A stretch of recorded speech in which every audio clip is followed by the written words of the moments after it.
Okay, here we go. Parashas Emor. I would like to share two short thoughts with the Olam. One is a thought which Ramosha Feinstein repeats and repeats and repeats. And as much as you might wonder, if Ramosha already taught us the Vart and we already said over the Vart, why do we have to say it again? But then I realized, Fagoyna Gadol Ramosha Feinstein, these are his drushes. If he felt it important enough to keep on getting up and give the same drasha, l'chayra, I don't think we're holding on the level. I don't know who he spoke to, but I gotta assume they were probably chashva people at some level. So we'll do a little bit of chazara also. So the thought is as follows: Emor ela kohanim b'nei Aharon ve'amarta aleihem. And the question is, of course, the double wording in the pasuk. Emor ela kohanim, tell the kohanim ve'amarta aleihem. Hello, you just told me tell the kohanim. So Rashi right away starts off, and Rashi says, Emor v'amarta lahazir, to warn the gedolim ala ketanim.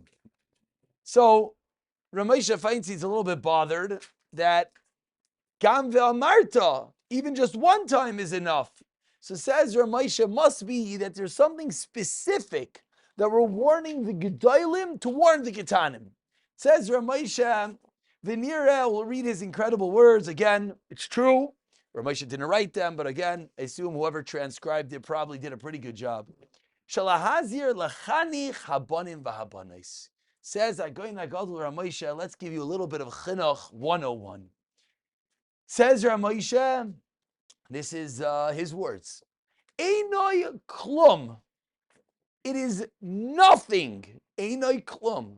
Masheyoimru lahem shekein tzarich lasis.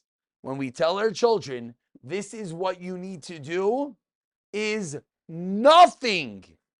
Im loy yiru, if they do not see, shu davar chaviv me'oid la'aviv.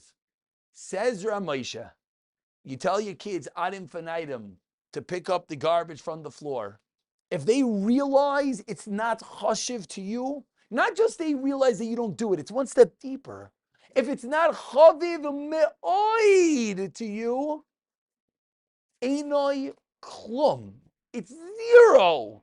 Which really, what this Ramosha is a little bit difficult for us to realize that, sometimes we as parents think that our job is to be good preachers, to have good ideas, to tell the kids. But ourselves, like, what do you want? I'm working on it. And maybe we'll blame it on our parents, whatever we want. But the bottom line is, says Ramosha, if it's not very beloved to you, very beloved. Now, how do the kid know it's very beloved to you? So there's, in the world of Torah, because Ramosha taught us, in the world of psychology, I recently said over that, I heard this from someone else, that they're all psychological tests that they could test based on your gait, on the way you walk, who your father is. Meaning, if they have a video of 2 people walking, or of 20 people, 100 people, they could pick out father and son. I walk like my father? Yeah. What does that mean?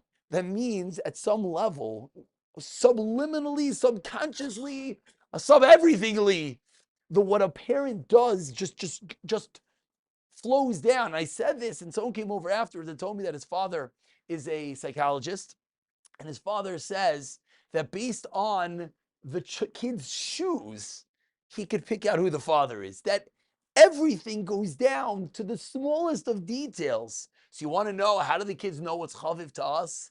I don't know. But if the way we walk is the same way our parents walk, then what we find beloved, our kids will find beloved. And then Ramosha continues with his famous line, that if they hear from their parents that there's incredible nisyainais l'kayim Shabbos and Yontif, Ramosha's battle cry. Ramosha says, it's schwer to be a Yid, right? We all know the Dar of Ramosha did what? They all gave up their jobs week after week after week for Shabbos. And everyone asks, then how did all their kids go off the derech? Not all. But how did a lot of them? So Ramosha answers it. And he says, you gave up your job, but you walked in Erev Shabbos. Oh, it's so difficult to be a Yid. I lost my job again. Says Ramosha, so what does the kid absorb? That what's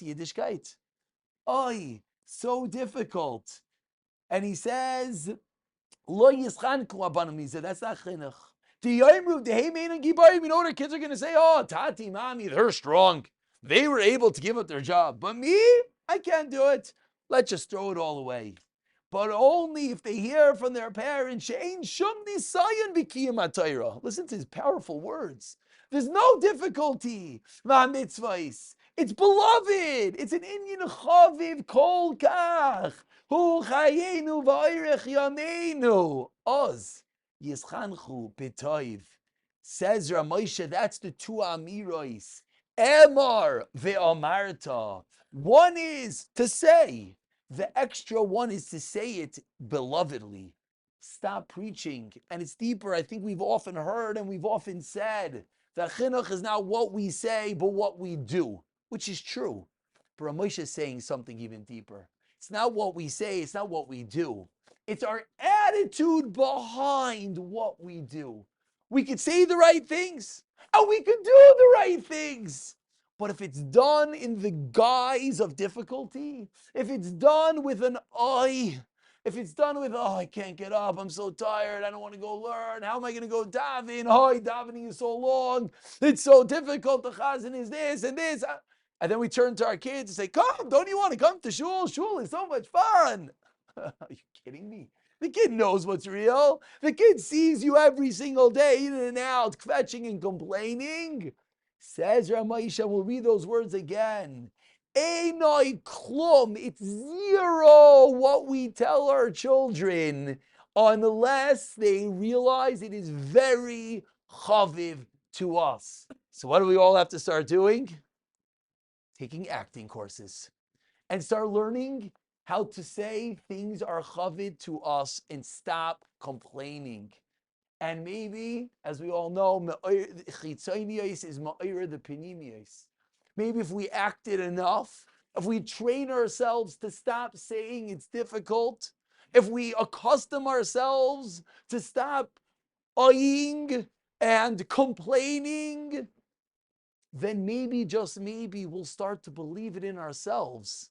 And then the kids will absorb it. So as we often say, we're doing this a little bit backwards. What do you mean? I should want to love davening for myself. Halavai. But at least we don't want to be the ones, and we might say, no, the yeshiva will be mechanech the kids, the rebbe will be mechanech the kids, the neighbor will be mechanech the kids, everyone in the world. We're so quick to give away our kids for chinuch for everyone else. Isn't that why I'm paying $1 billion in tuition? Well, maybe, but listen to Ramoshe. All the tuition in the world, all the speeches in the world, if it's not chaviv me'oid by the parents, if it's not very beloved, it is zero. So it's a little bit frightening. It's very frightening. It's one of those things that people wonder, like we should have to, get a license before having children because, maybe we're going to mess up. But the answer is we all believe and we all know that if we try to do the right thing, HaKadosh Baruch Hu will help us. If we want to be on the right path, if we realize and we look in the mirror and we tell ourselves, you know what? It's true. It's true. I have to be more positive. It's true. I complain too much. It's true.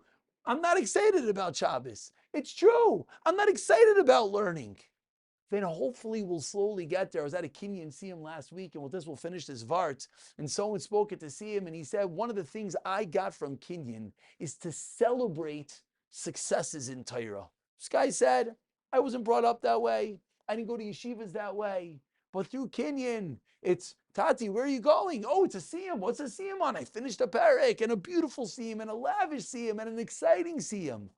That's one simple way to make the Torah more gishmak. Make it chaviv me'oid. Where are you going? I'm going to have some poppers and cholent with a little bit of Torah. Ah, that sounds like fun. Ah, the kids realize, hey, I could do that too. Then hopefully, they will absorb it.